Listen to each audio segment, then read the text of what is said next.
Halika, tuloy ka. Dito tayo. Sir Roman, excuse me po, may naghahanap po sa inyo. Sino ka? Ano kailangan mo? Para ho sa inyo. Sir, Galing korte po. Opo,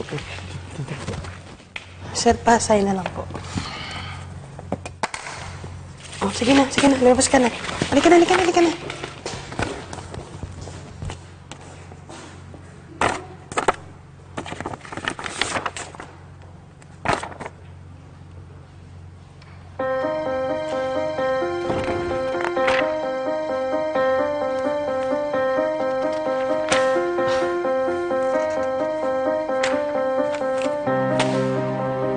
O, Roman, bakit?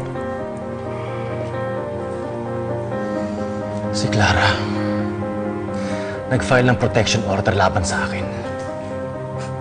Next week na ang hearing. What? My God, hindi pwedeng matuloy yan! Ano akala niya? Matatakasan niya ako kapag nagkaroon siya ng PPO na yan? Walang batas ang makakapigil sa akin! Roman! Roman! Roman!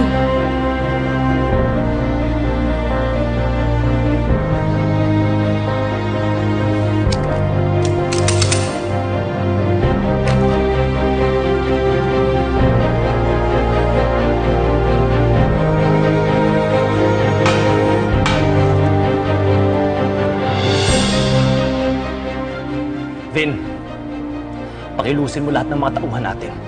Kailangan natin mahanap si Clara ngayon din.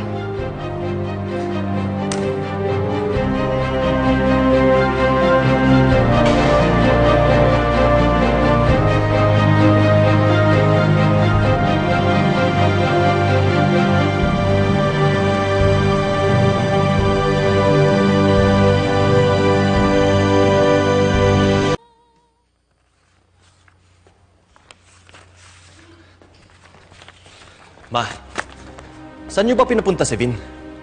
Busy-busy na kami sa kakahanap kay Clara. Dinagdagan niyo pa yung trabaho niya. Sige na, Wena. Iwan mo muna kami. Roman, you have enough men to do that job. Alam mo namang, hindi ako basta-basta nagtitiwala sa kung sino-sino lang. Opo nga. Ano ba kasing inutos niya sa kanya? Huwag mo nang isipin yun. Si Clara, pagtuunan mo ng pansin. Roman, ilang araw na lang, hearing na. Kapag nag-grant sa kanya yung protection order na yun, hindi malayong malaman yung mga kalaban natin. Gagamitin yun laban sa'yo.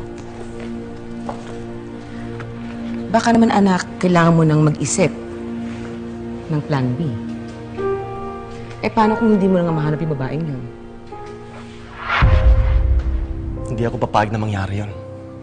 Hindi ako titigil hanggat hindi ko nahanap si Clara. I will make sure na pagsisisihan niyang ginawa niya. Parurusahan ko siya. I will make sure that her life is a living hell.